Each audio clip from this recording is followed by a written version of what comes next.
حضرت عائشہ رضی اللہ عنہا اور حضرت عبداللہ بن عباس رضی اللہ عنہ دونوں بیان کرتے ہیں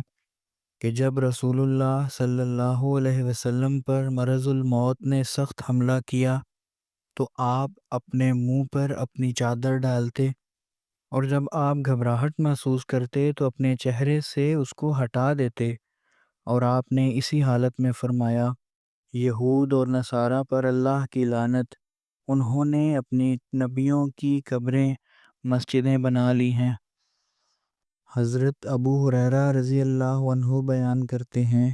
کہ رسول اللہ صلی اللہ علیہ وسلم نے فرمایا، اللہ ان یہودیوں کو ہلاک کرے، انہوں نے اپنے نبیوں کی قبروں کو مسجدیں بنا لیا۔